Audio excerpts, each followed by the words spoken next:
Our story begins. He is headed for the old fishing hole. Uh-oh. Too bad.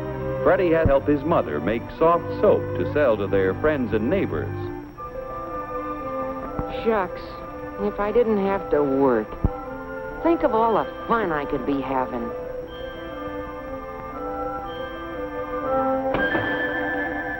Gee. Freddie tries to figure out an easier and quicker way to make soap.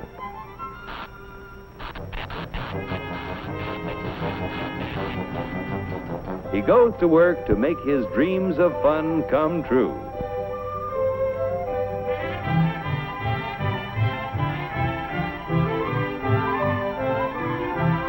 After years of working night and day, Freddie's experiments bring success.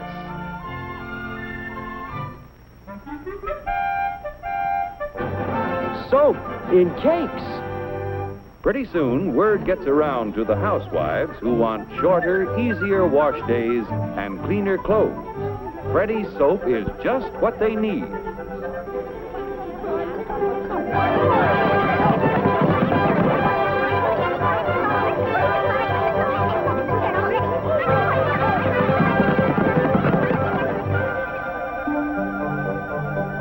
He invests his profits in larger quarters and new equipment to make enough soap to satisfy the demand.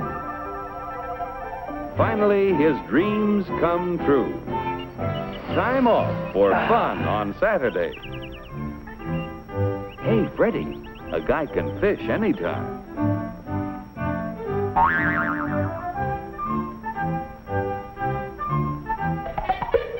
At 23 skidoo.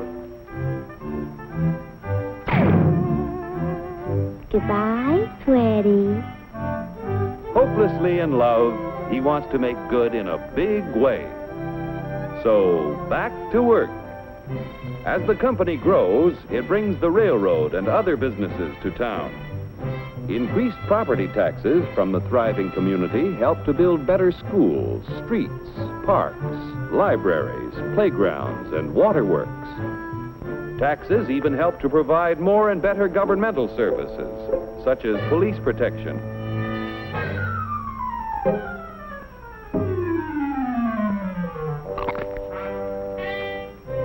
Before long, Freddie becomes a successful businessman. And, incidentally, a successful husband and father.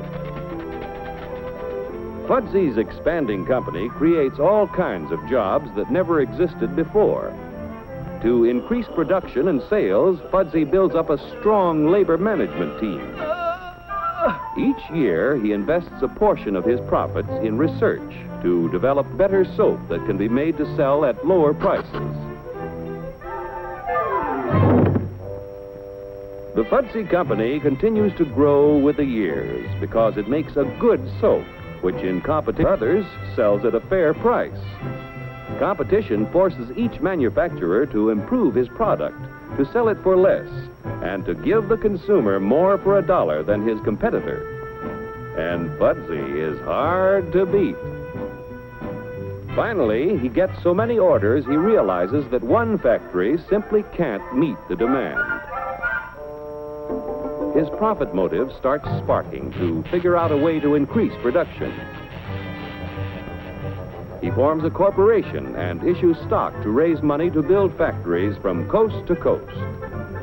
Fudsy's employees have faith in his management and back him with their savings. Banks loan depositors money to help finance the expansion program. Insurance companies loan the funds of their policyholders to help build the factories. Stock exchanges act as a clearinghouse for people from all walks of life to buy securities. Before long, everybody gets plenty of soap. At last, Fudsy's success is complete. Soap City. The profit motive, which drove Fudsy to accomplish so much, may bring out the evil as well as the good.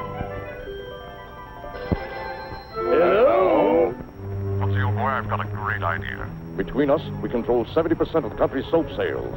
Yeah, but Quiet. Let's see what's cooking.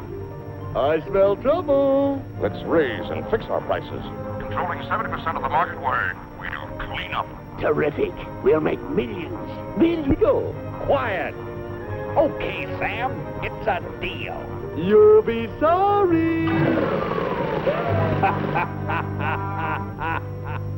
Fudsy and Sam Sudso raise and fix prices, but the result is not what they expect. A competitor comes along with a good bar of soap that sells at a lower price. Since shoppers always seek maximum value, only the lower priced soap sells, while Fudsy and Sam Sudso's profits turn into losses. 99 times out of 100, competition works. When it doesn't, the government steps in to prevent monopolistic attempts. That was a tough break.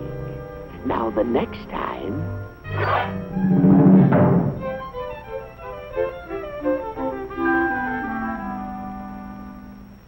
Only a business operating at a steady profit can give its workers security and employee benefits. Operating at a profit, a business can provide the employee with comfortable, colorful working conditions, high wages and steady employment, first aid and health protection, accident and life insurance, time off for vacations. The employee working for a profitable business can maintain a savings account, own his own home, and have plenty of leisure to enjoy the peace and quiet of family life. When investors receive fair dividends, they are eager to supply industry with a steady flow of capital to create new tools and plants, which in turn create new jobs. With business prosperous and employment high, the farmer has a ready and profitable market for the sale of his produce. When businesses all over the country operate at a steady profit, our economic health is tops. Billions in taxes paid out of profits flow into local, state, and governments. The profit motive has been the driving force back of the growth of American industry. The American system of free enterprise will give the young people of today the freedom of opportunity to develop ideas which will make a better way of life for the children of tomorrow.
How shall I begin my story that has no beginning?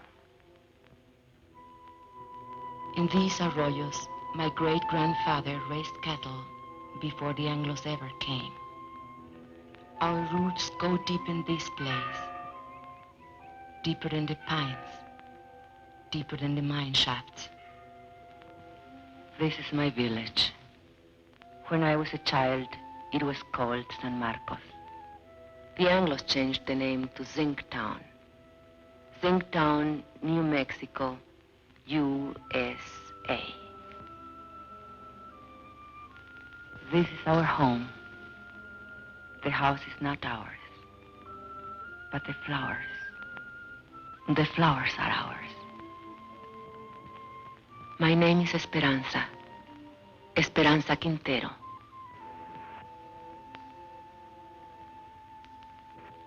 I am a miner's wife. 18 years my husband has given to that mine, living half his life with dynamite and darkness. The land where the mine stands, that was owned by my husband's own grandfather. Now it belongs to the company. Who can say when it began, my story? I do not know. But this day I remember as the beginning of an end. It was my saint's day. I was 35 years old, a day of celebration. And I was 7 months gone with my third child.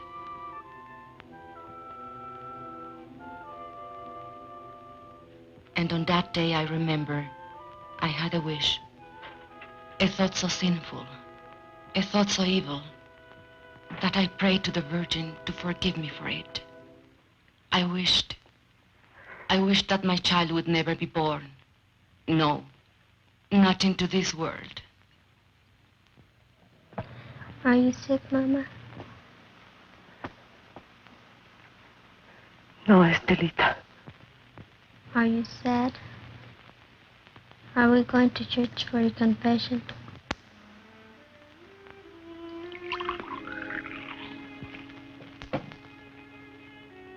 Fighting again with those Anglo kids. Oh, they think they're tough. But you promised me you wouldn't. Papa says if an Anglo makes fun of you, to let him have it. Never mind what you, Papa. Hold still. Does it hurt? Nah. How come the cake? Never mind the cake. Go get your father when he comes off shift. Tell him to come straight home.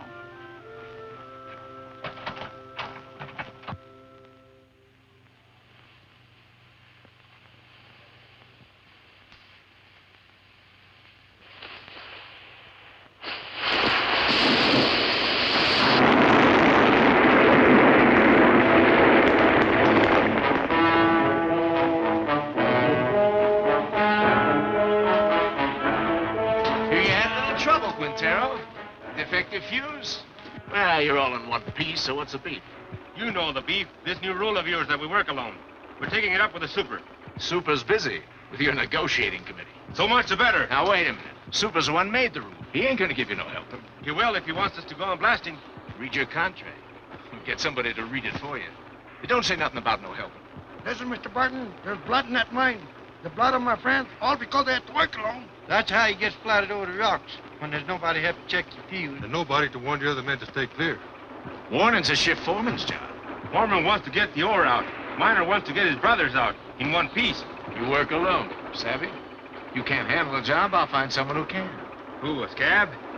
An American.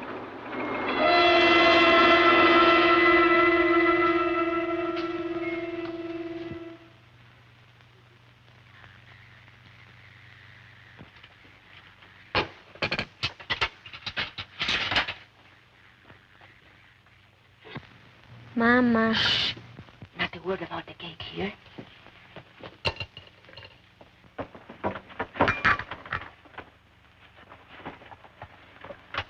Papa, is there going to be a strike? Ramon, I don't like to bother you, but the store lady said that if we don't make another payment on the radio this month, they'll come and take it away. We are only one payment behind. I argued with her. It isn't right. It isn't right, you say. Was it right that we bought this instrument? But you had to have it, didn't you? It was so nice to listen to. I listened to it every night when you were out at the beer parlor. No money down. Easy term payment. I tell you something. This installment plan, it's a curse of the working man.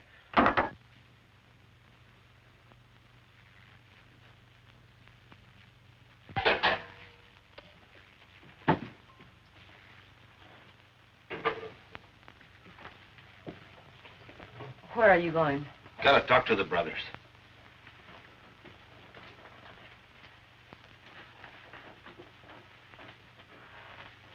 This water's cold again. Oh, I'm sorry the fire's gone out. Forget it. Forget it? I chop wood for the stove 5 times a day, every time I remember. I remember that across the tracks, the Anglo miners have hot water in pipes and bathrooms inside. Do you think I like living this way? What do you want of it? But if your union... If you're asking for better conditions, why can't you ask for decent plumbing, too? We did. Got lost in the shuffle. What? We can't get everything at once. Right now, we have more important demands. What's more important than sanitation? Safety of the men. That's more important. 5 accidents this week. All because of speed up. You're a woman. You don't know what it's like up there. First, we gotta get equality on the job. Then we'll work on these other things. Leave it to the men. I see. The men. You'll strike maybe for your demands. But what wives want, that comes later. Always later. Now, don't you start talking against the union again. What has it got me? Your union. Esperanza, have you forgotten what it was like before the union came? When Estella was a baby and we couldn't even afford a doctor when she was sick? It was for our families we met in graveyards to build that union. All right, have your strike. I'll have my baby. But no hospital will take me because I'll be a striker's wife. The store will cut off our credit and the kids will go hungry. We'll get behind on the payments again. And then they'll come and take away the radio. Is that all you care about? That radio? Can't you think of anything except yourself? If I think of myself, it's because you never think of me. Never, never. Stop it. The children are watching. Stop it.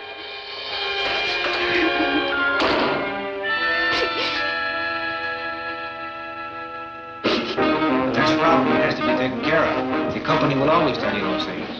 We know it's not safe for miners to work alone. But they don't work alone in other mines.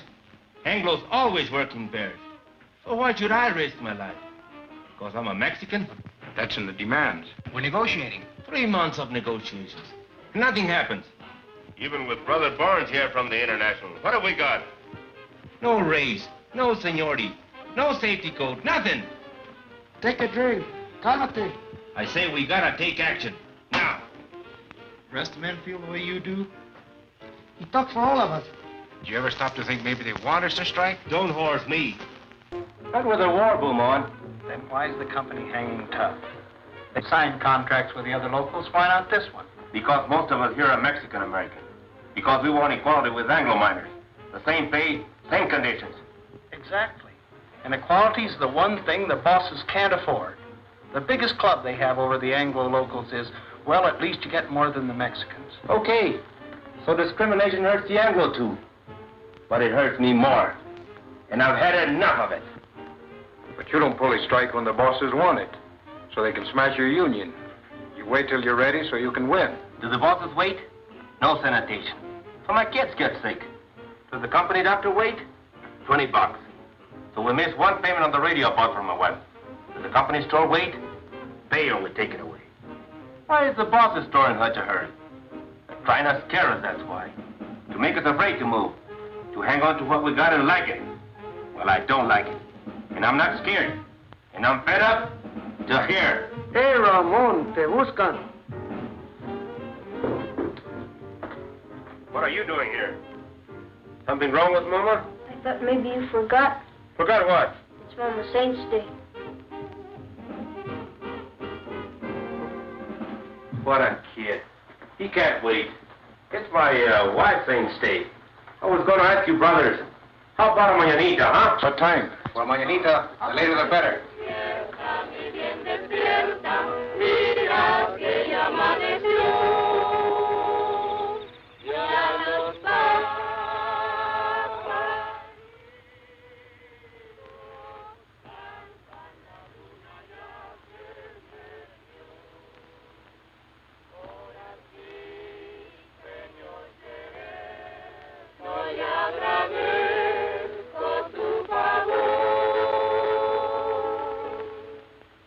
Why are they singing? They are singing for me. Can we light the candles? Yes. Now we can light the candles.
I did not mean to weep again.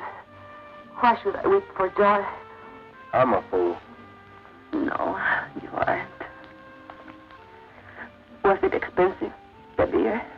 Antonio paid for it. Forgive me for saying you never thought of me. I did forget. Luis told me.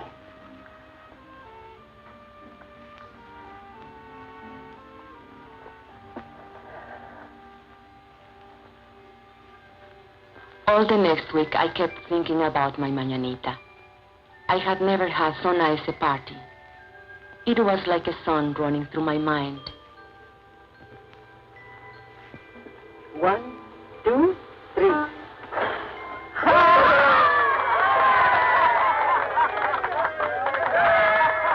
A daydream to lighten the long day's work.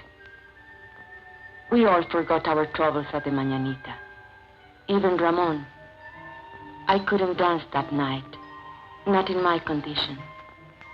But I wasn't really jealous when he danced with the others, because it was good just to see him smile again. And then one morning, I was hanging out my wash. And while we were talking, the ladies came. They were kind of delegation. It was about the sanitation, they said. The Anglo miners have bathrooms and hot running water. Why shouldn't we?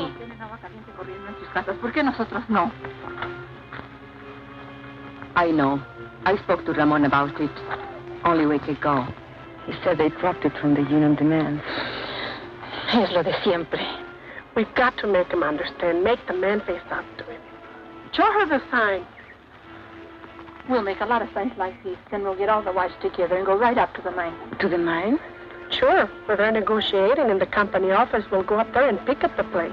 Then both sides will see women business. A picket line of ladies? Sure. Why not? You can count me in. Luz. Listen, we ought to be in a wood choppers union. Chop wood for breakfast, chop wood, wash his clothes, chop wood, heat the iron, chop wood, scrub floors, chop wood, cook his dinner. And do you know what he will say when he comes home? What have you been doing all day? Reading funny papers? Come on, Esperanza. How about it? We got to. No. I can't. If Ramon ever found me in a picket line... He'd what, beat you? No.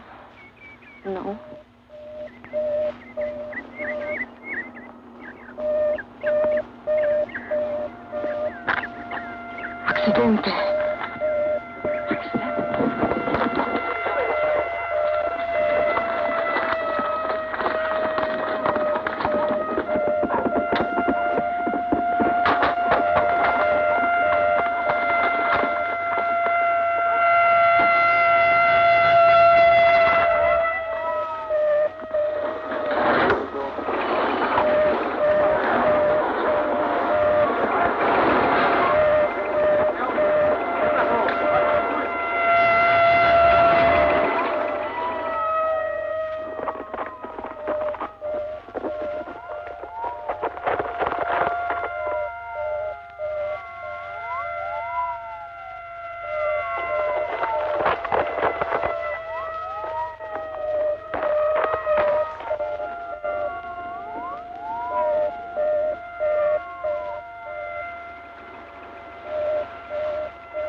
How did this happen?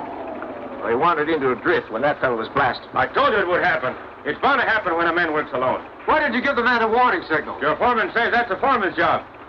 Well, I checked the drift just before he blasted. It was all clear. The man must have been asleep or something. You weren't even there. You were back at the station. Kalinsky told me. You liar, Pancho. A no-good, dirty... You there! You there! Get a hold on yourself. A man's been hurt. I'm as sorry about it as you are, savvy? Accidents are costly to everyone. To the company, most of all. Now, I see no reason to treat the occasion like a paid holiday. Suppose we all get back to work.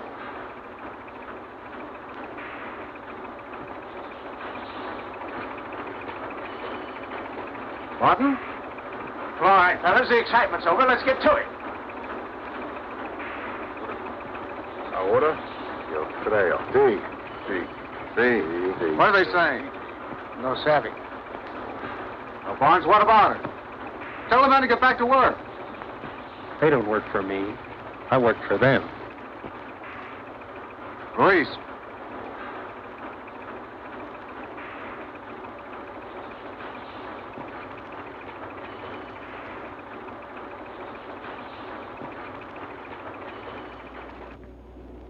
It's up to you, brothers. Sí.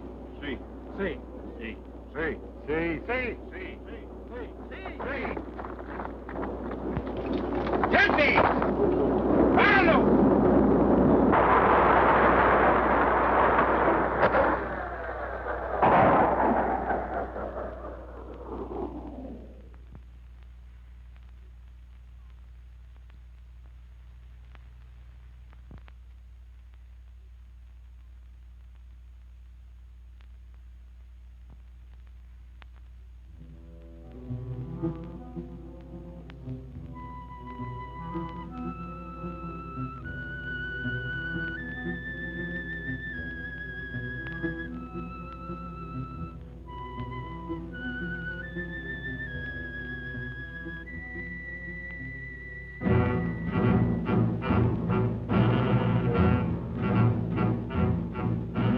That night, the men held a union meeting just to make the walkout official. It didn't take them long. They voted to strike 93-5. And Teresa said, now was the time for us to go in. I didn't want to. I had never been to a union meeting. But the others said, one go, all go. Tenemos varios agravios, hermanos, y muchas demandas. Pero todo esto se puede traer a un punto básico, la igualdad. The meeting was nearly over when we came in. Charlie Vidal was making a speech. Pero sobre todo esto, he said there was only one issue in this strike, equality. But the mine owners would stop at nothing to keep them from getting equality. He said the bosses would try to split the Anglo workers and the Mexican-American workers and offer rewards to one man if he would sell out his brother. Hermanos, solamente hay una defensa contra de esta táctica. Y esto es unidad. La unidad de todos los hombres trabajadores.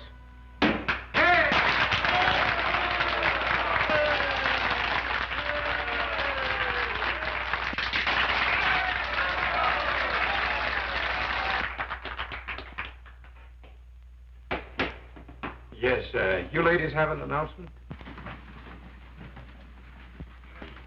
Well, not an announcement, I guess. Only the ladies wanted me to... Louder!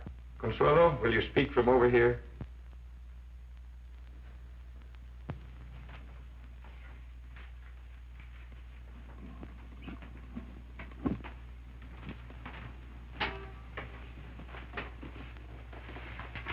The ladies have been talking about sanitation. And we were thinking if the issue is equality, like you say it is, then maybe we ought to have equality in plumbing too. I mean, maybe we could make it a strike demand.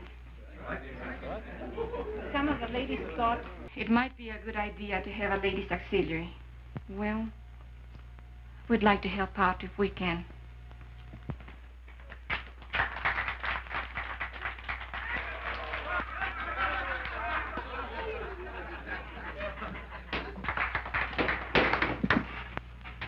I think I can speak for all the brothers in saying we appreciate the ladies offering to help. But it's getting late, and I suggest that we table it. The chair will entertain a motion to adjourn. I so move. Second. All those in favor? Aye. Opposed? So ordered.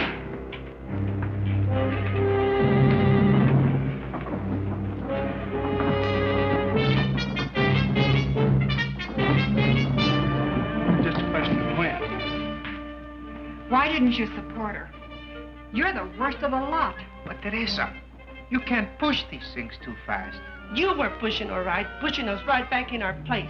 Why didn't you check this thing with me? It's embarrassing. At least you didn't make a fool of yourself like Consuelo. It's not a bad idea to make sanitation one of our demands. But honey... Or why don't you just put a sign outside? No dogs, no women, allowed.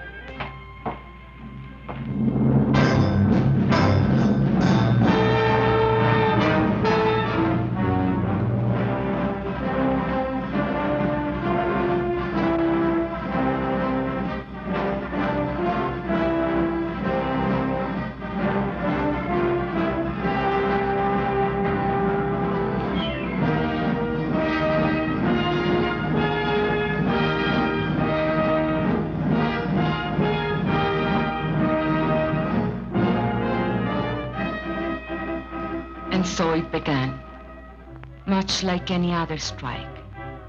There would be no settlement, the company said, till the men returned to their jobs. But the back-to-work movement didn't work. And so the company recruited a few strike breakers from out of town.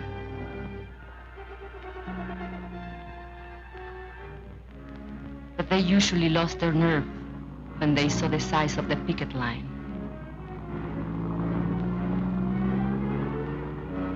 The sheriff's men were always there.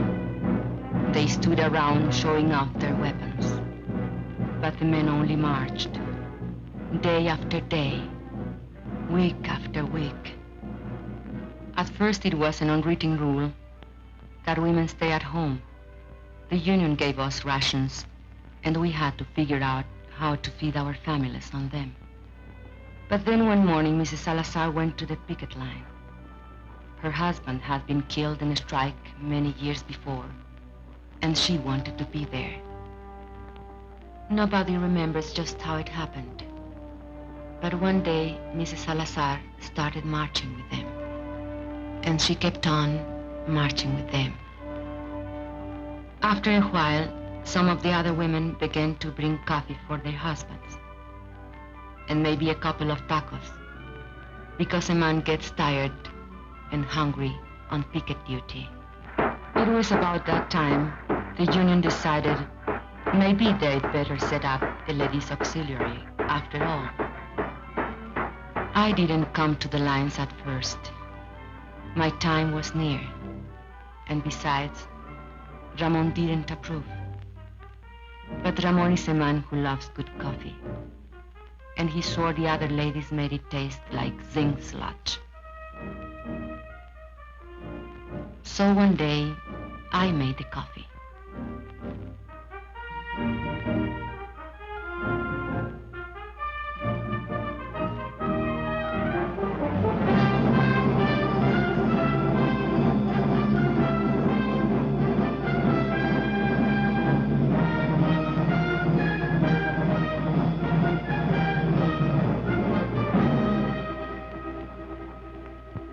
Prieto, Sebastian Prieto.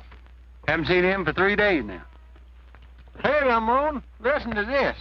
Chief Foreman come to me last night, said he'd make a shift foreman out of me if I start back to work movement. Jenkins, why string along with them tamale eaters? I just said I come to like tamales fine.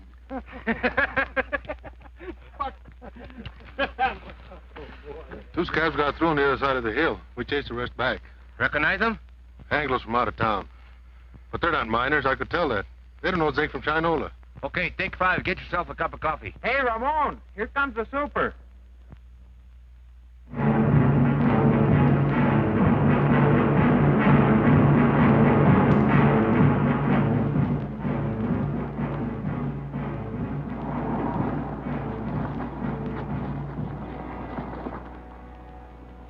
Morning.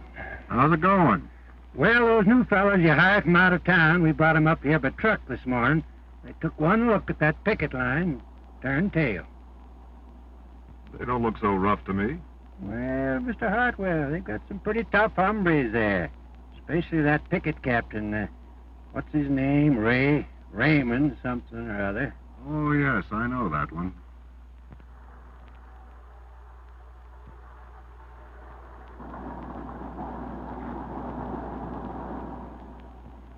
That's their main picket line. They have another post on the back road. And roving patrols all over the place. On company property? Why don't you have them thrown off? It's all company property, Mr. Hartwell. The store, the housing area, everything. Where are you going to throw them? And who does the throwing? Well, are they going to let us pass? Eventually. This is just a little ritual to impress us with their power. Now, why don't you let this gentleman pass? Don't you know who's in that car? It's the paymaster from Moscow with our gold. No. It's the president of the company himself. Come all the way out here to make Jenkins general manager. So why are you acting so mean? Childish. Well, they're like children in many ways. Sometimes you have to humor them, and sometimes you have to take their food away. Oh, here comes the one that we're talking about. He's quite a character. Claims his grandfather once owned the land where the mine is now. Want to go up to your office, Mr. Alexander? Naturally. You think I parked here for a cup of coffee? You're welcome to one. No, thanks. The men would like to know who this gentleman is. That's none of their affair. It's all right. It's no secret. My name's Hartwell. I'm from the company's eastern office. You mean Delaware? No, New York. New York? You're not the company president by any chance? No. Too bad. The men have always wanted to take a look at the president. But you come out here to settle the strike. Well, if that's possible. It's possible. Just negotiate. Are we talking to a union spokesman? Well, not exactly. But I wish he were one. He knows more about mining than those pie cards we've had to deal with. I mean it. I know your work record. You were in line for foreman when this trouble started. Did you know that? Yes, sir, you had a real future with this company. But you let those Reds stir you up, and now they'll sell you down the river. Why don't you wake up, Ray? Huh? That's your name, isn't it, Ray? My name is Quintero. Mr. Quintero. Are you going to let us pass, or do I have to call the sheriff? There's nothing stopping you.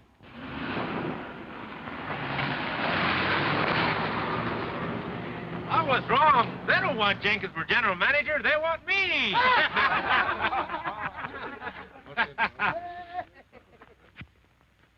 You should have heard that fellow. What a line.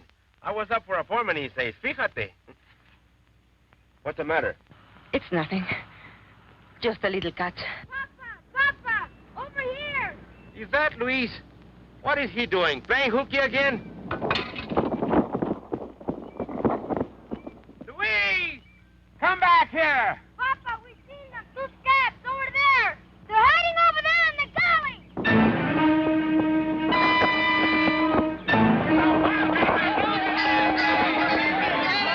Hold it, brothers. You, Antonio, Alfredo, Chente, come with me. The rest of you stay on the line.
Ramon, listen to me.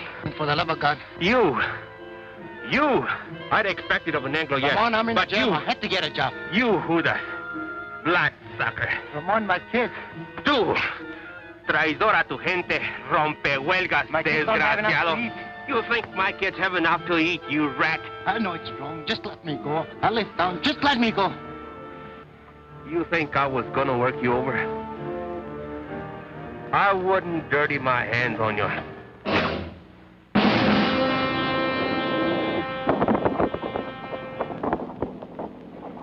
Papa!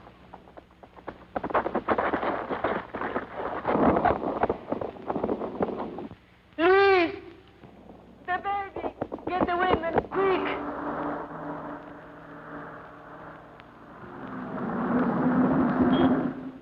Why do you stop? Want to have a little talk with you where you slugged that fellow back there. But that's a lie. I didn't. Well, you know that's no way to talk to a white man. No! Go back and get a blanket, Junior, so we can carry her. Hey, Vance, I thought you said this bullfighter was full of pepper. Don't look so peppery now. Oh, but he is. He's full of chili, this bull. He likes it hot. His Chiquita makes it good and hot for him, don't she, Poncho? Sheriff, we need a doctor quick. There's a woman gonna have a baby. You take me for an ambulance driver? This is a company doctor. We don't have a car if you'll just get him. Are you kidding? Company doctor won't come to no picket line.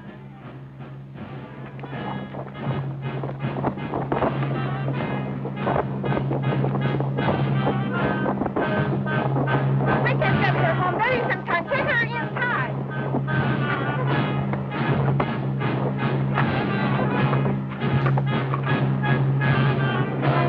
Hold your head up, Poncho. That's no way to sit. I'll outlive you all, you light. How's that? What's that big dog? Oh, God. Forgive me for wishing this time never before. ¡Ay, madre! Dios ten compasión. Have mercy on this child. Let the child live. ¡Ay! ¡Oh, my God! ¡Esperanza! ¡Ramón!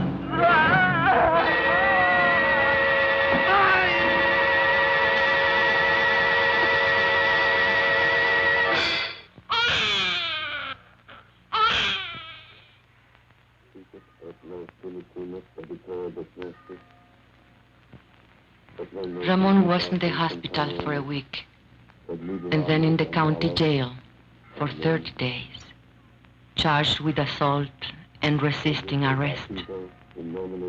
But I made up my mind to postpone the christening till he got out of jail. We christened him Juan.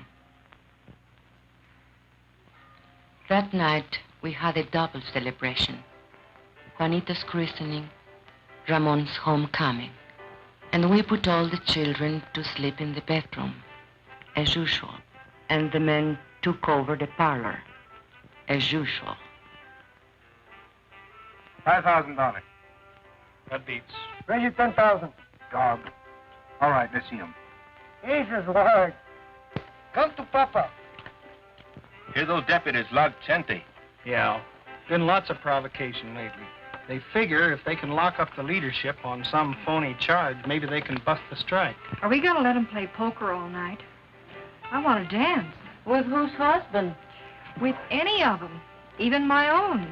If you dance with my husband, you'll have to put up with this.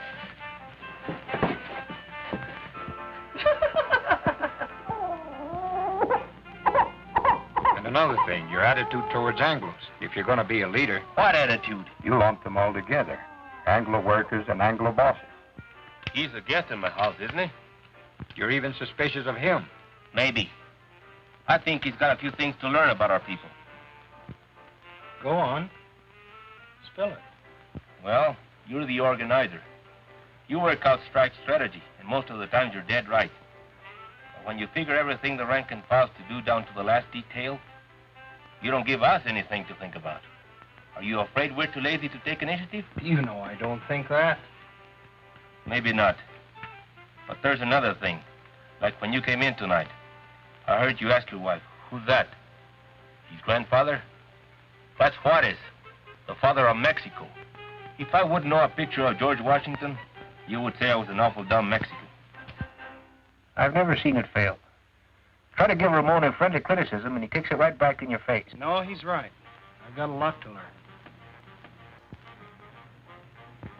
Makes you feel any better, he's got even less use for women. What are they talking about in there? Discussing each other's weaknesses. I didn't know they had any. Right now, Ramon's on the receiving end. If we shut out the women from the life of the Come union... on. Bet. Let's break up that game. We can't think of them just as housewives, but as partners. And we have to treat them as such. Well, look who's talking. A New World champion of women's rights. Oh, cut it out, Ruth. Me, I'm a camp follower, following his organizer from one mining camp to another. Montana, Colorado, Idaho. But does he ever think to organize the women? No. Wives don't count in the Anglo locals either. Not that I like the way you treat your wife, Ramon. I think you're all wrong. But when Dr. Barnes here gives you his cure-all for female problems, just ask him if he's tried it at home. Hey, Esperanza. Esperanza's nursing the baby. There goes the game. Good. Consuelo, turn up the radio. Come on, Papa. On your feet.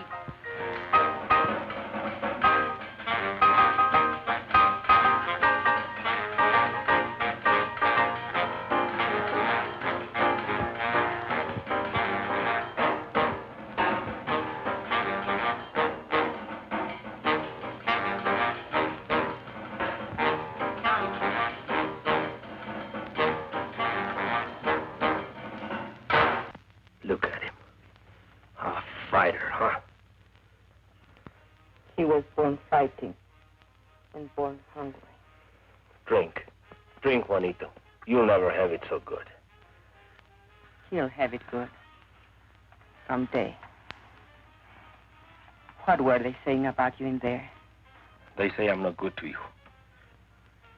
You are no good to me in jail. I'd lie in my cell in my cot and I couldn't sleep. With the bugs and the stink and the heat. And I'd say to myself, think of something nice. Something beautiful. And then I'd think of you. And my heart would pound against the cot for love of you. Not just Juanito. You'll have it good too, Esperanza. We're gonna win this strike. What makes you so sure?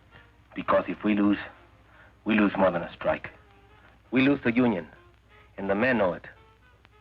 And if we win more than a few demands. We win something bigger. Hope. Hope for our kids. Juanito can't grow strong on milk alone.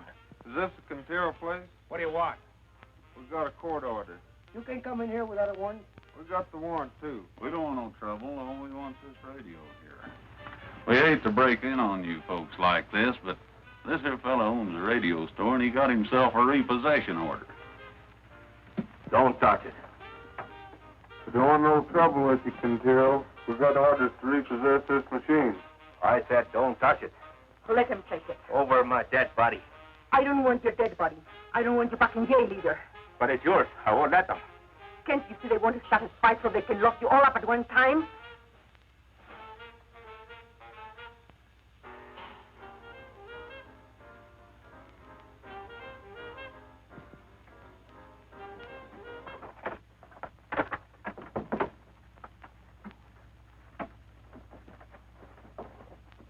What are you so sad about? Well, let's have some real music.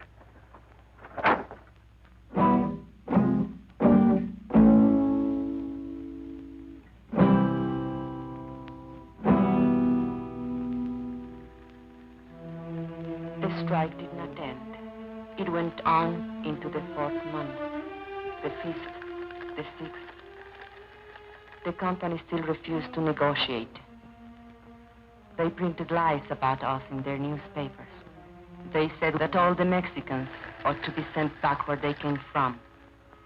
How can I go back where I come from? The check that I was born in is buried under company property. Why don't nobody ever tell the bosses to go back to where they come from? There wouldn't be any bosses in the state of New Mexico if they did. Brother, live to see the day. Jenkins ain't no boss. Mean we're going to let people like Jenkins stay here?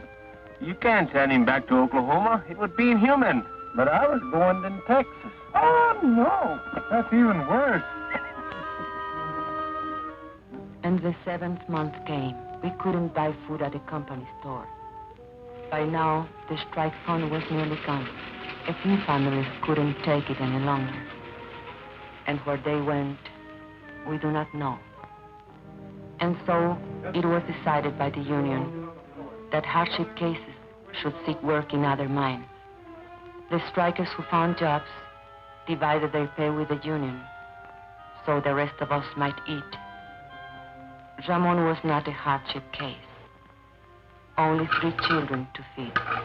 Even so, the mine owners might have starved us out, were it not for the help we got from our international in Denver and from the other locals. And we, who thought no one outside our county knew of our troubles or cared if they did know, found we were wrong. Letters came from our own people of the Southwest, from far away, Butte, Chicago, Birmingham, New York, messages of solidarity and the crumpled dollar bills of working men. We women were helping, and not just as cooks and coffee makers. A few of the men made jokes about it, but the work had to be done, so they let us stay. No one knew how great a change it was, till the day of the crisis. The sheriff was smiling, so we knew he brought bad news. The company had got a court injunction ordering the strikers to stop picketing. A Taft-Hartley injunction, they called it. It meant heavy fines and jail sentences for the strikers if they disobeyed. A decision had to be made at once whether to obey the order or not. If we obey the court, the strike will be lost. The scabs will move in as soon as our picket line is gone. If we defy the court, our pickets will be arrested, and the strike will be lost anyway. So there it is, brothers. The bosses have us coming and going. I just want to say this. No matter how you decide, the International will back you up as it's always backed you up. This is a democratic union. The decision is up to you.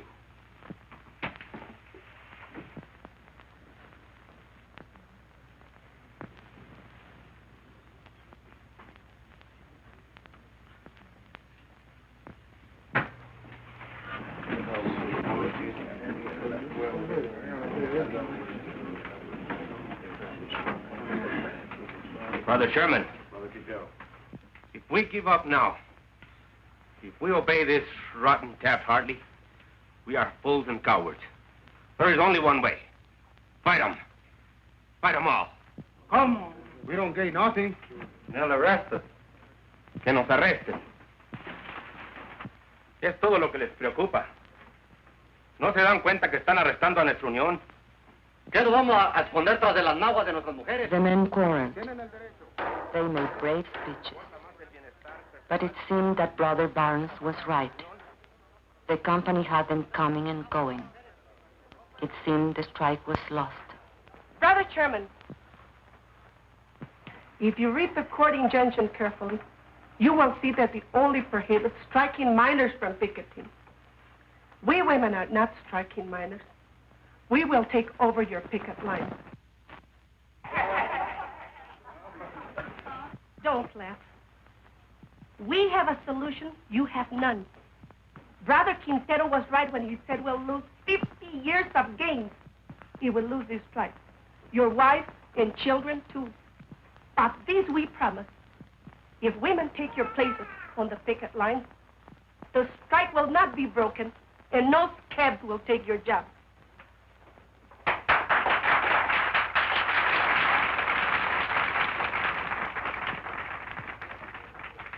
If that's a motion, only members of the union can make a motion. I so move. Second. You have heard the motion. The floor is open for debate. Señor Presidente, si permitimos que nuestras mujeres se mezclen en este asunto, nos vamos a convertir en la burla de todo el movimiento obrero. Hermano, te equivoco eso. Las hermanas pueden ayudarnos a nosotros. Ellas no se manchan con ayudarnos a nosotros.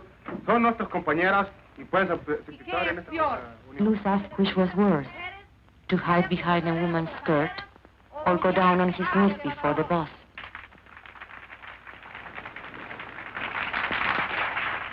Brothers, we don't count enough on our women. The bosses don't count on them at all. Will the bosses win now? Because there is no unity between the men, their wives, and their sisters? Carlota Sanchez said she didn't think picketing was proper for ladies. It wasn't nice, maybe even a sin. I say let's give the sisters a chance.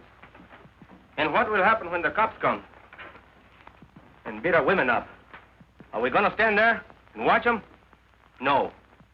We'll take over anyway. And we'll be right back where we started. Only worse. Even more humiliated. Brothers, I beg you, don't allow this. Call the question. All right. The question's been called. You brothers know what you are voting on. That the sisters of the auxiliary take over the picket line. All those in favor will so signify. Brother Chairman, point of order.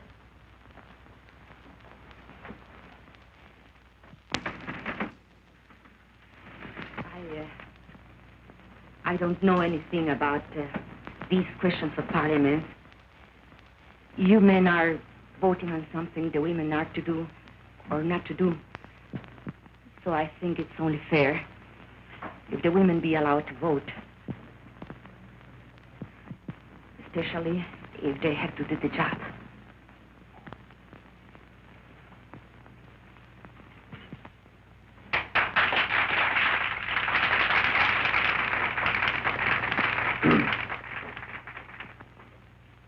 Brothers and sisters, it would be unconstitutional to permit women to vote at a union meeting.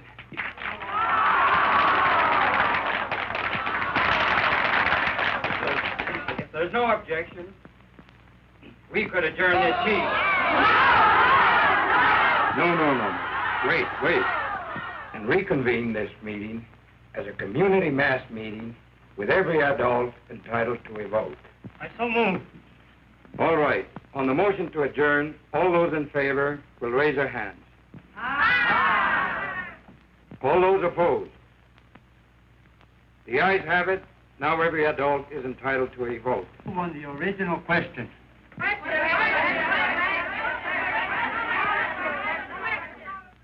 All those in favor that the sisters take over the picket line will so signify by raising their hands.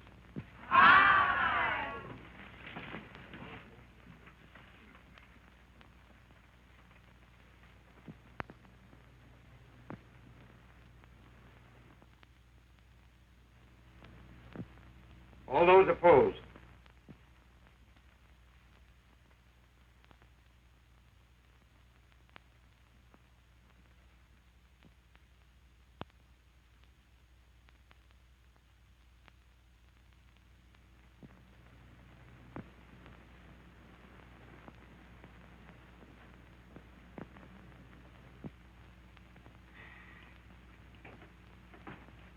The motion has carried 103 to 85.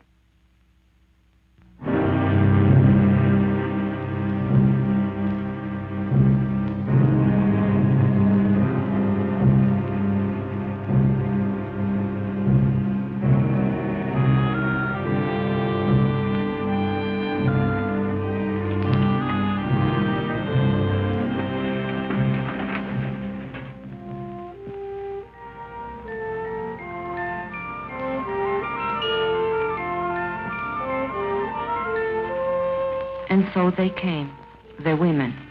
They came from Singtown and the hills beyond, from other mining camps, women we had never seen before, women who had nothing to do with the strike.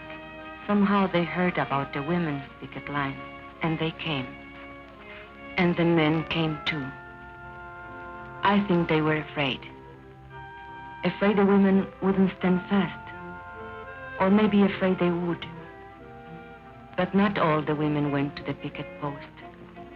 Some were forbidden by their husbands. It's not fair. I should be there with them.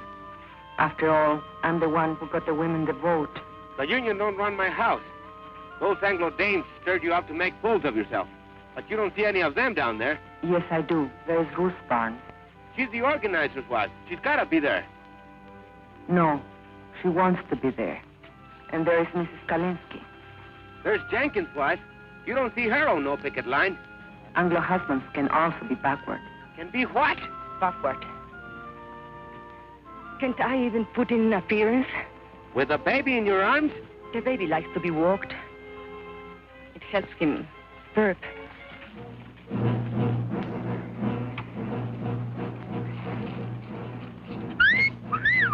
Hey, girls, wait a minute. Don't you want to leave our pistol? Shut up. What's so amusing? They're flaunting a court order. Oh, I'm not so sure about that, Mr. Alexander. Better the law, you know. All that injunction says is there's no picketing by miners. Whose side are you on, anyway? Don't get excited. They'll scatter like quail. Well, let's get at it before another 100 dames shows up. All right, boys. What about these? Forget it. They'll scatter like quail.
Why are you standing there? Do something.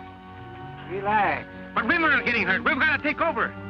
They're doing all right. Anyway, looks like you got your hands full.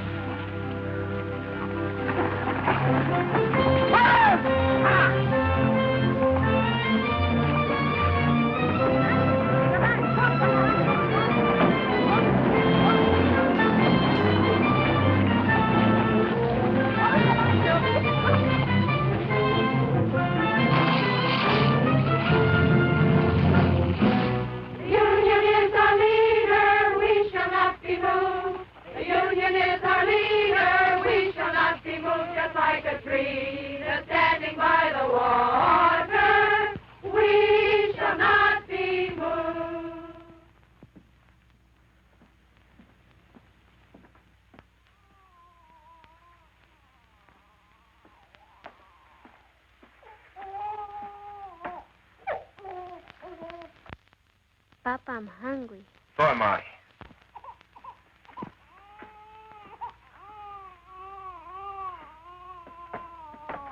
Where's your mama? She's coming. Charlie the dog gave her a lift. Boy, did you see the way Mama whooped that deputy? Knocked the gun right I don't out want of you him. hanging around there. Here? You all right? Sure.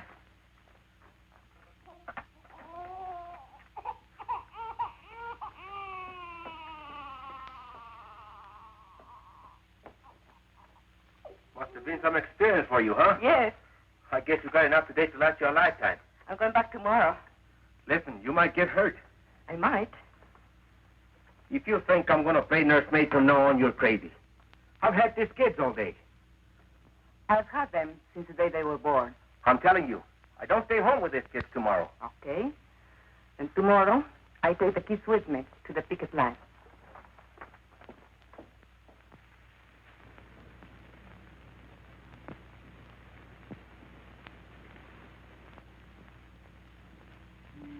And so I came back the next day, and every day for the next month. I kept Juanito in the coffee shack, and when the weather was good and there was peace on the line, I brought his crib outside. Estela played with the little one, and Luis was in school. Ramon came every day, just watching. The ladies, well, they criticized Ramon for not keeping the kids.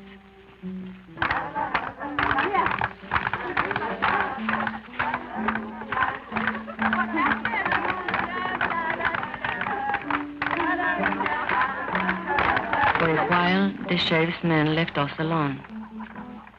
But then they cursed us, insulted us, called us foul names. It started again.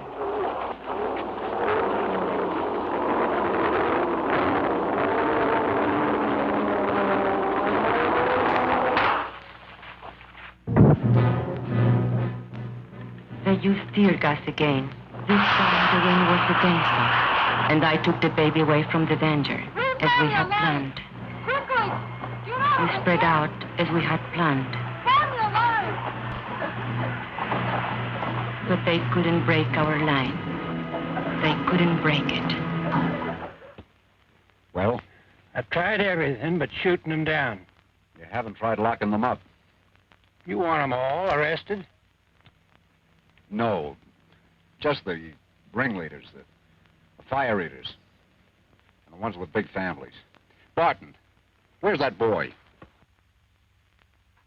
Hey, you. Come here.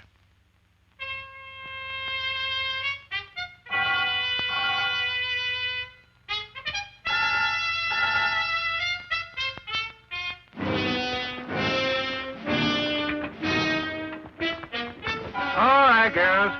I'm going to give you a choice. You can go home or go to jail. No ifs, ands, or buts. Get off the picket line or get arrested.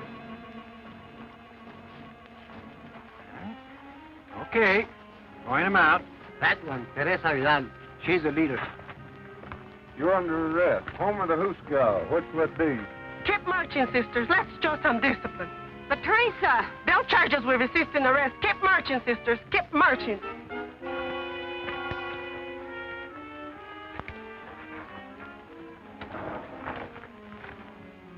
Mrs. Salazar, the old one. Shana Diaz, that one in the blue dress. Luz Morales, that one. Mrs. Kalinsky, the Anglo. Ruth Barn, she's the organizer's wife.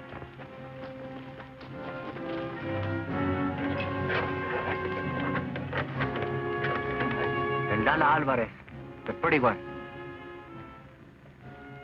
And that one, with the baby, she's Ramon Quintero's wife. He doesn't like her being here. You take care of the baby, Esperanza. Don't worry about Juanito. We can take care of Stella, too. No, the baby stays with me.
I told you 10 times.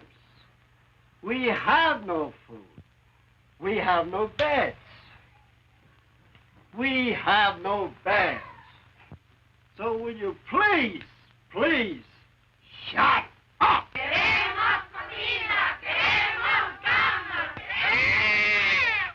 can't drink this milk. It will make him sick. It's on a formula. I was a fool. I shouldn't. Don't you worry. We'll get some extra.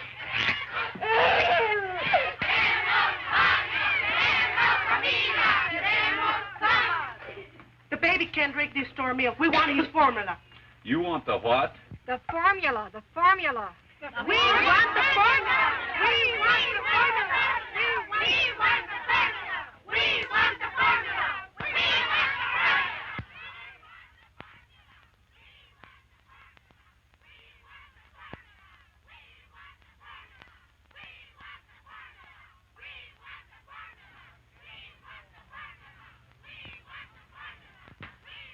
Well, you can get the JP to swear out peace bonds, or you can heist the bail high enough to keep him in jail. Keep him? What am I supposed to do? Feed him out of my own pocket? What I want to know, Mr. Hartwell, is when are you going to settle this thing? You won't negotiate with him? What do you want anyway? Company has other minds. You've got to see the larger picture. Once these people get out of hand,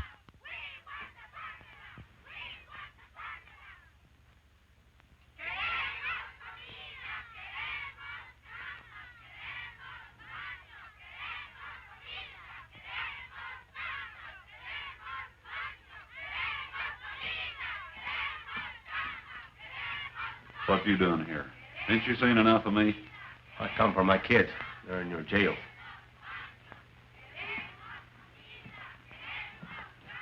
But you've played every trump in your hand. They're not dead yet. not every trump. Such as what? I can't shut them dames up. They keep yelling about a formula. What? A formula for the baby or something. His kid.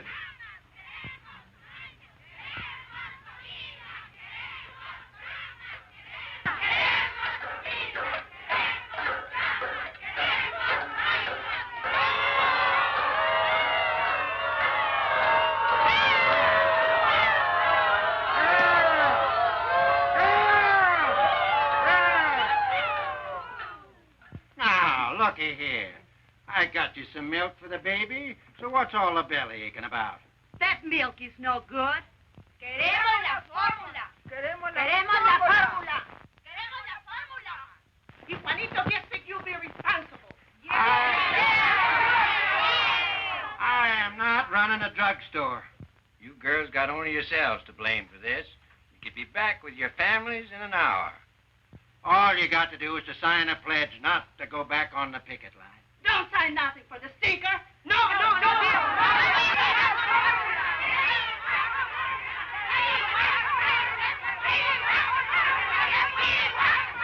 We want the formula. We want the formula. We want the formula. We want the formula. We want the formula.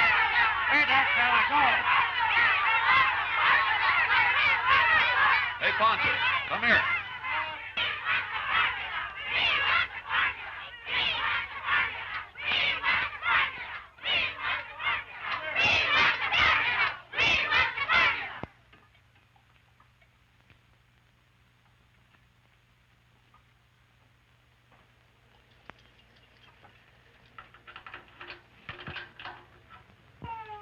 All right, where's his baby? And little girl.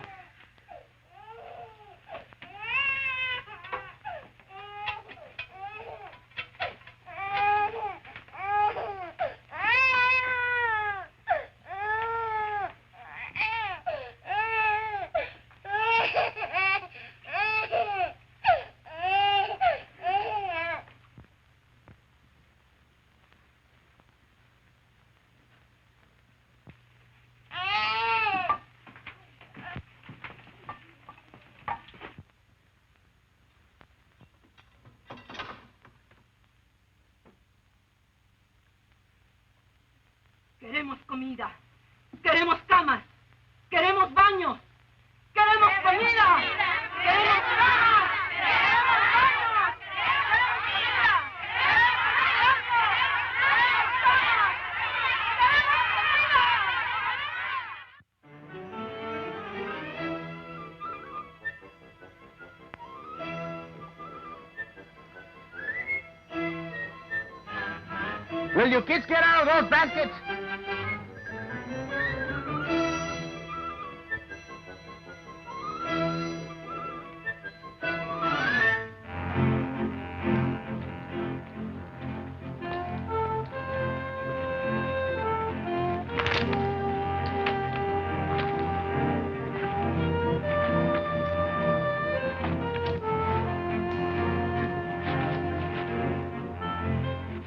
¿Cómo va? Esto no tiene fin. 3 hours just to heat enough water to wash the stuff. I'm telling you something. If this strike is ever settled, which I doubt, I'll never go back to work for that company unless they install hot running water for us. Should have been a union demand from the beginning. You're telling me?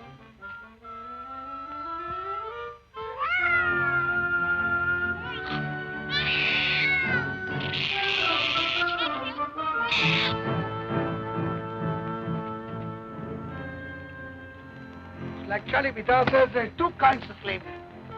Wage slavery and domestic slavery. A woman question, he calls it. Woman question? Yeah? The problem is what to do about it. So? What does he want to do about him? He says give him equality. Equality is in jobs, equality is in homes, and also sex equality. What do you mean, sex equality? You know, lo que es bueno para el hombre es bueno para la mujer. He's some organizer, that Charlie. He can sure organize a wife right out of your home.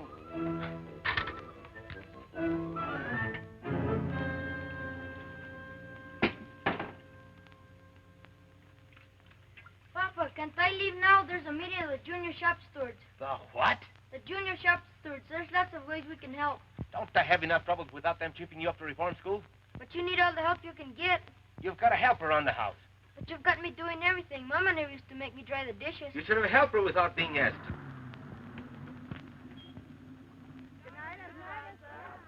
Hasta mañana.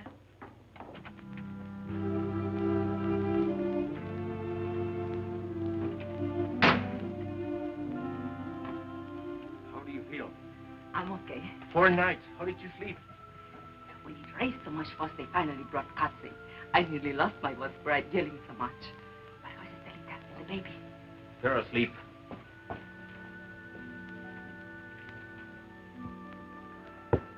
Did you have to sign a badge not to go back to the picket line? No, we wouldn't do it. But if you go back, they'll lock you up again. No, the sheriff's had enough of us. We drove him crazy. Buenas noches, Luz. Hi, Luz. ¿Qué tal, Teresa? Hello. Well? It's all set. Consuelo Squad can take the day off tomorrow. We're taking over. All right. We'll work it out. We've got to have a talk, you and me. All right. But later, we have got a meeting now. A meeting? Yes, to plan for the picket line tomorrow. You can sit in if you want. Now, let us see. Who's available? Janet Husband is out of town on that delegation to see the governor. And there are a whole lot of men going on a fuel hunting expedition tomorrow. 30 or 40 of them. So their wives are out, too. But we can ask them to keep our kids so the rest of us... What are we going to do about him, Esperanza? It's about time he was housebroken. Maybe if a delegation of us talk to him. I have to work it out with him myself.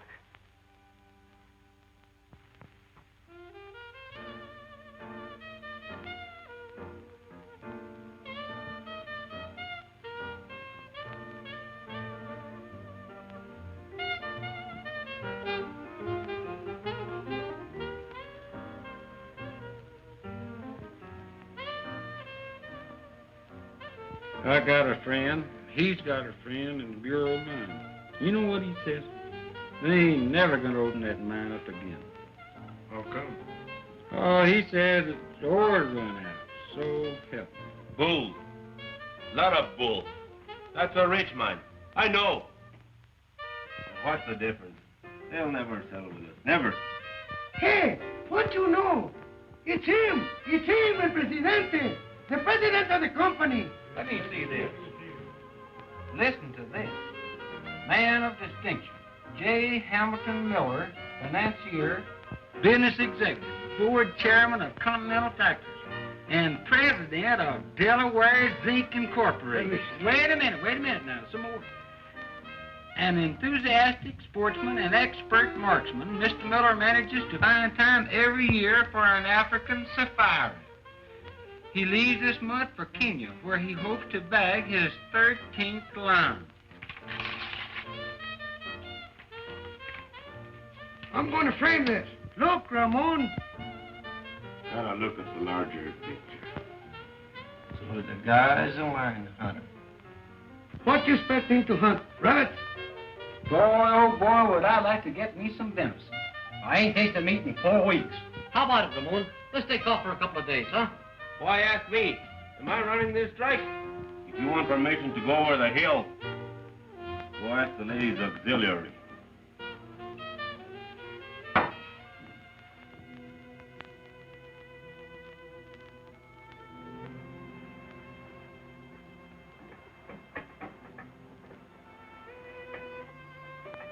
I waited up till midnight. You weren't waiting for me. That meeting only lasted 10 minutes. The first night I am home, you're on to the beer parlor. What is it? Can't you bear the sight of me? Be still. But you wanted to talk. Tell me.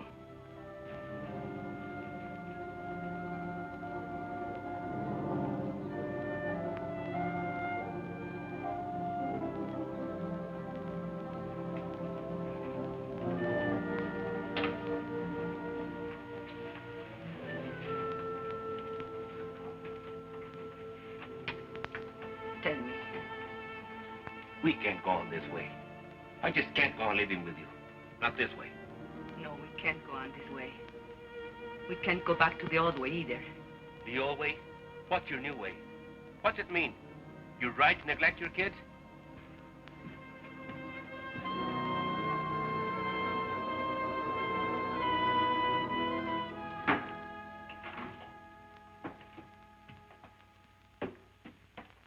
Where are you going? Hunting. When? Sun up. Alone? No. Ramon, you can't. Why not? I'm not needed here. But you are needed. Especially now with most of the other men away. You are the captain of the standby squad. Sure, the standby squad. Standby for the funeral. Whose funeral? We are doing all right. There hasn't been a scout near the picket line for 3 days. And you know why? Because the company knows they can starve us out. Even if it takes them another 2 or 3 months. What's it to them if the mine shut down a little longer? It's a lot to them. They do anything to open that mine. They've got other mines. You don't see the larger picture.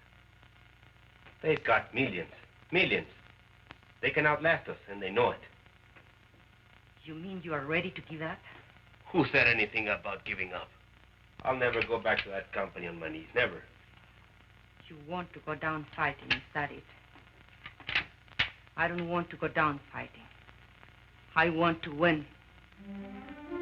Ramon, we are not getting weaker. We are stronger than ever before. They are getting weaker. They thought they could break our picket line, and they failed. And now they can't win unless they pull out something big and pull it up fast. Like what?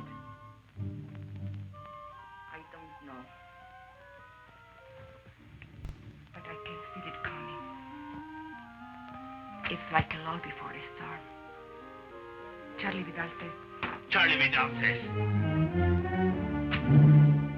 Don't throw Charlie Vidal up to me. Charlie's my friend. I need friends. Why are you so afraid to have me as your friend? I don't know what you're talking about. No, you don't. Have you learned nothing from this strike? Why are you afraid to have me at your side? Do you still think you can have dignity only if I have none? Talk of dignity. After what you've been doing. Yes, I talk of dignity. The Anglo bosses look down on you, and you hate them for it. Stay in your place, you dirty Mexican. That's what they tell you. But why must you say to me, stay in your place? Do you feel better having someone lower than you? Shut up. You're talking crazy. Whose neck shall I stand on to make me feel superior? And what will I have out of it? I don't want anything lower than I am. I am low enough already. I want to rise and to push everything up with me as I go. Will you be still? And if you can't understand this, you are a fool. Because you can't win this strike without me. You can't win anything without me. That would be the old way. Never try it on me again. Never.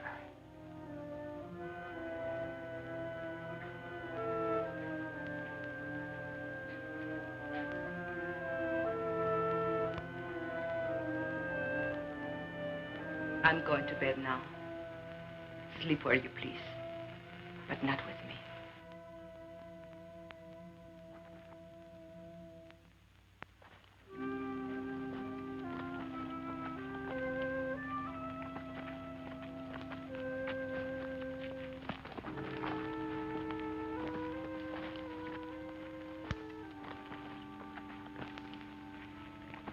So they had a little taste of what it's like to be a woman. They ran away. With Ramon, it's pride. I spoke out of the bitterness in me, and he was hurt. Anything worth learning is a hurt. These changes come with pain. For other husbands, too. Not just Ramon.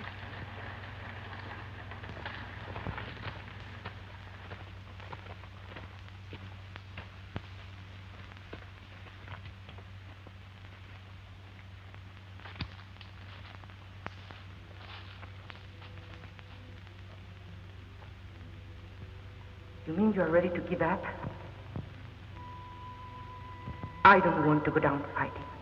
I want to win.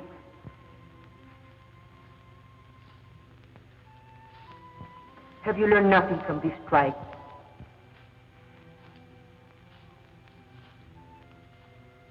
Ramon, we are not getting weaker.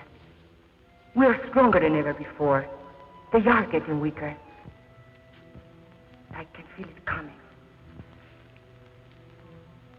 It's like a lull before a storm. And now they can't win unless they pull out something big and put it up fast. Brothers, we've got to go back.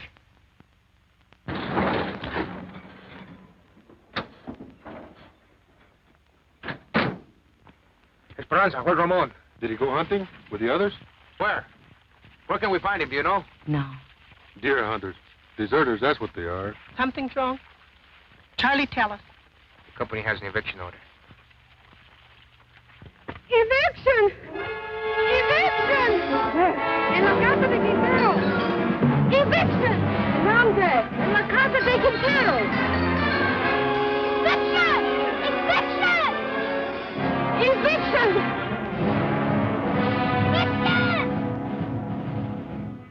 Don't worry. Quintero's gone hunting with the others. Evict him first, the rest will be easy. Let the neighbors watch. It'll scare some sense into them.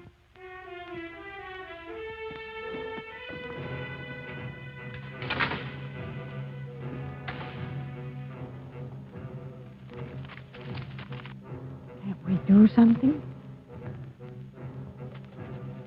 All right, girls, get back, get back.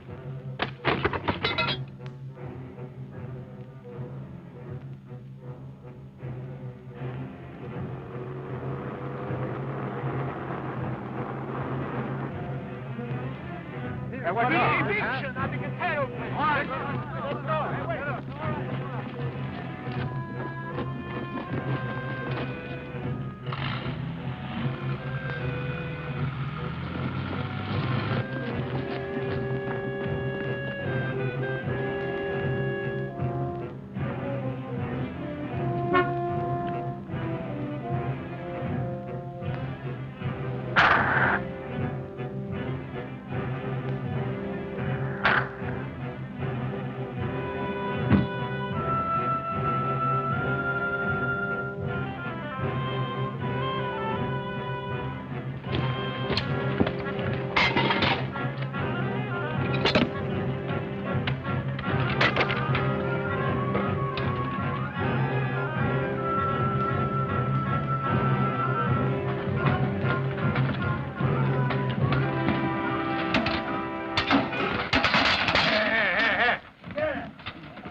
Attention to him. Go back and get the rest of the stuff.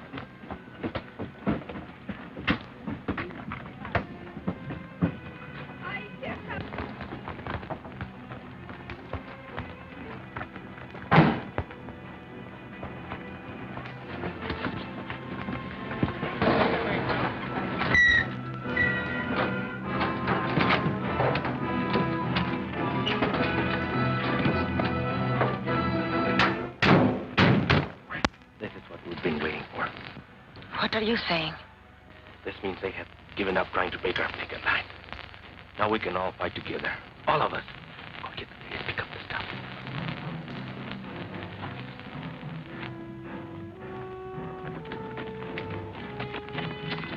Go, please, come on.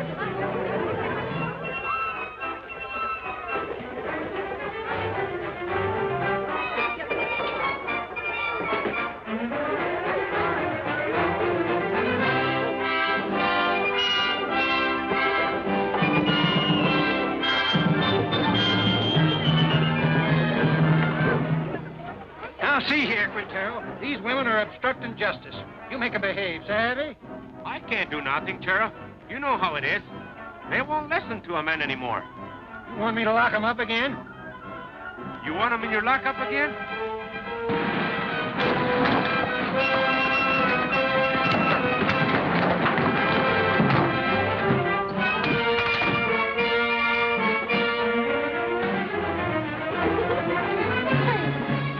The yard.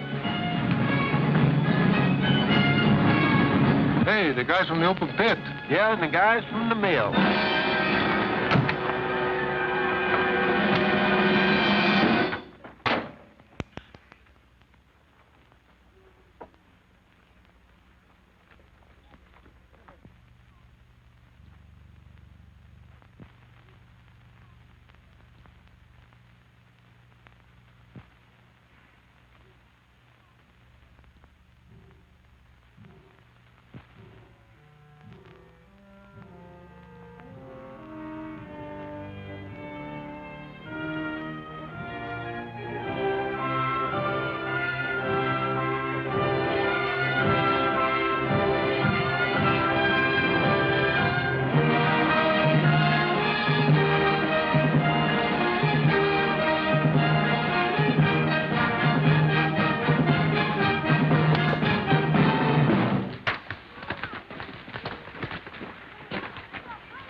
Got any more ideas?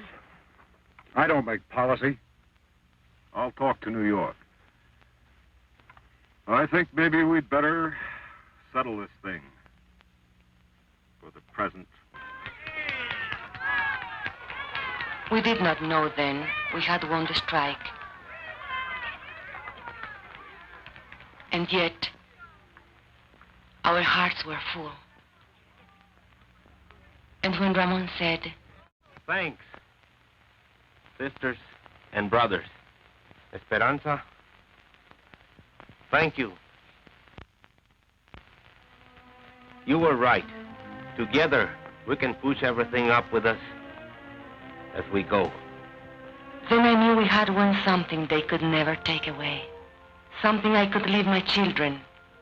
And they, the salt of the earth, would inherit it.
Why don't you act grown up?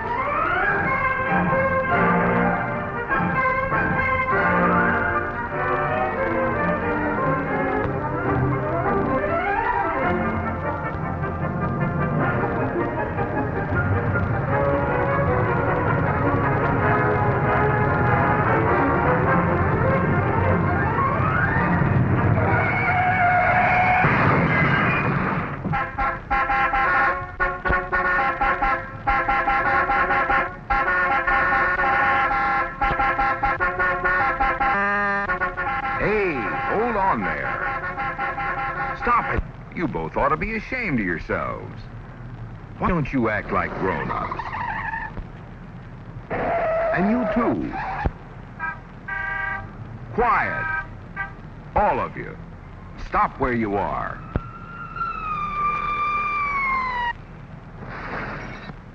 There, that's better. Of course, if you'd rather not listen, go ahead. Just step on the gas. Take off. You can't go forward. So why not go back for a moment? Let's see how you got into this mess in the first place. Come on, all of you, back.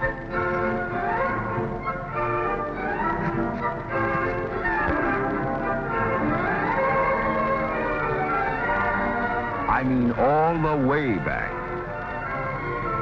If we want to get to the bottom of things, we've got to go back to the beginning. Of course, there were no traffic problems, but in time, there were plenty of others. Clearing forests, building the first houses near a crossroad, then the church and the mill. These were gradually connected by footpaths and horse trails. As the settlement grew into a village, paths became roads for wagons and carriages. As commerce and industry thrived, the people sought out easier and faster ways of moving about. But as the city continued to, transportation was stirring the imagination of the daring few who could afford it. But the automobile just got better and better.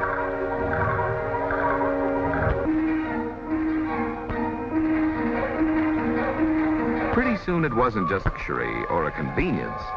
It became part of the American standard of living.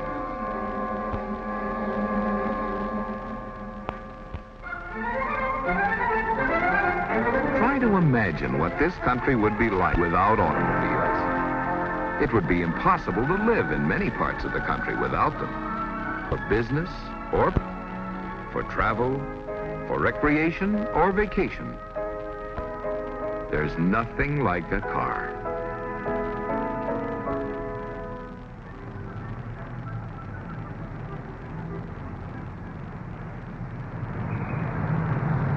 $50 million Americans can't be wrong, but millions of cars take up a lot of room, especially when too many of them are in the same place at the same time.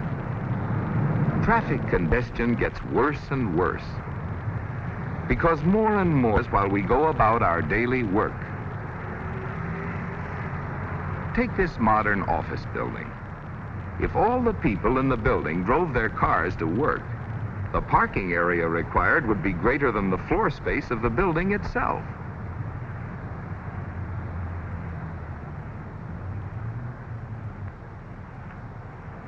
City planners and traffic engineers have been trying valiantly to make more space available for traffic handling. But the increasing number of cars requires wider streets and more off-street parking lots. In many cases, valuable land must be sacrificed to the traffic monster. But these changes only bring more cars into already overcrowded downtown streets, and the traffic situation becomes more acute and aggravating than it ever was before. We widen our streets and invite more traffic. More freeways, more cars. And so the cycle goes.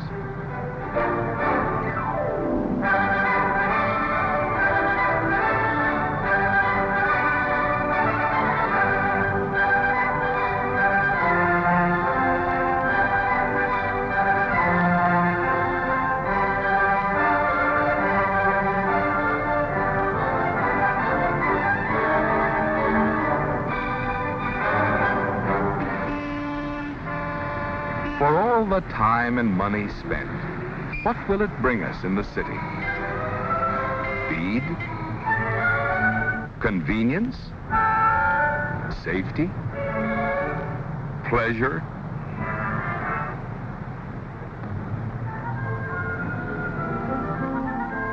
We've been trying to move traffic when the basic intent is to move people.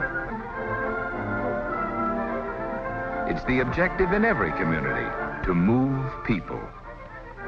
To factories and offices, to church, to schools, to a playground, and home again. This growing number of people must by some practical means into the area where they work, shop, and play. Most cars carry only 1 or 2 people. Within this block, 50 people in 40 cars. No wonder we have traffic congestion. Now, here's a practical approach. Public transit. Let's see how it helps solve our problem.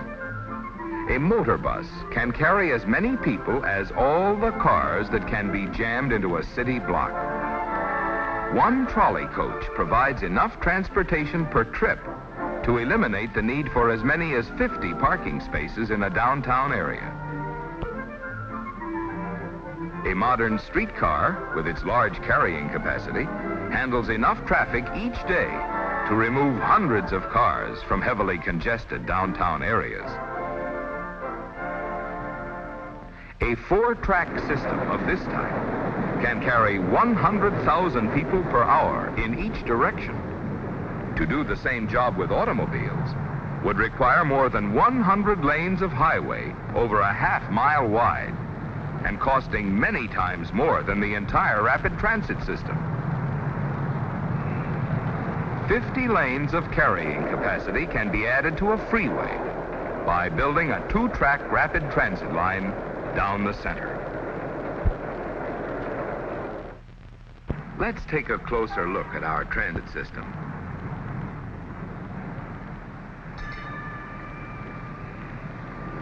So far as most of us are concerned, public transit is dropping a token into a fare box. These tokens all add up to one thing: a faster, safer, more dependable ride for you.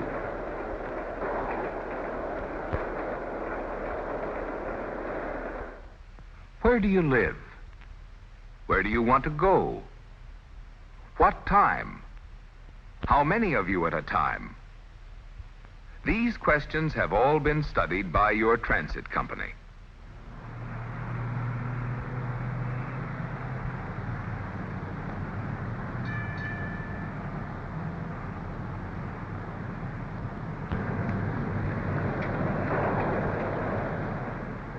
Your arrival at work must be timed. Vehicles must be made available for rush period. You are able to transfer to other points, wherever transfer. The train operator must carefully study each type of vehicle and use it where it will best serve you, whether you live in the suburbs, on the main thoroughfares, or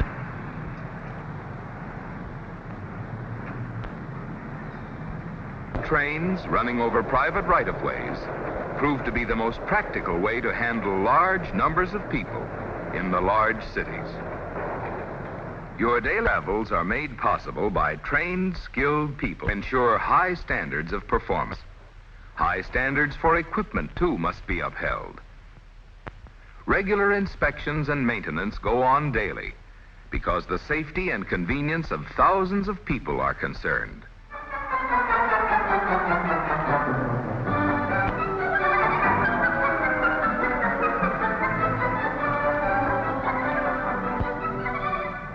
On rapid transit lines, block signals control the safe movement of many trains.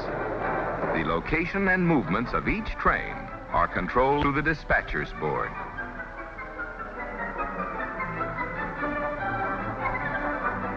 All these devices are placed in the hands of competent, alert operators to serve you, the passenger, with safe, dependable vehicles.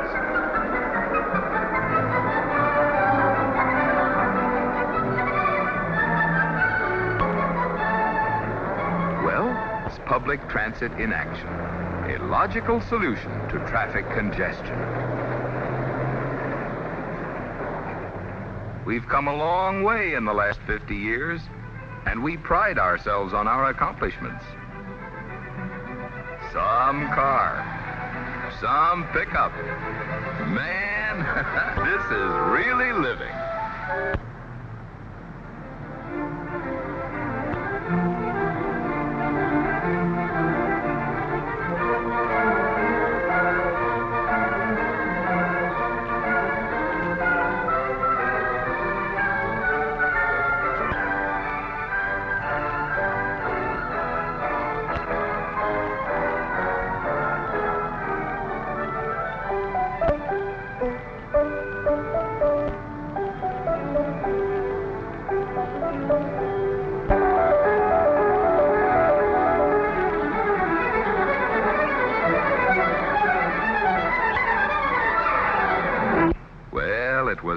bound to happen.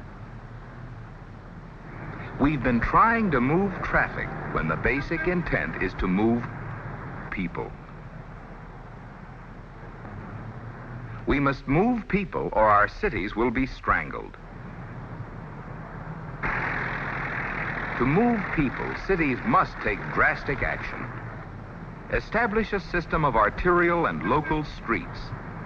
Control traffic lighting that speeds the flow to work and enforce driving and parking restrictions in heavily traveled streets.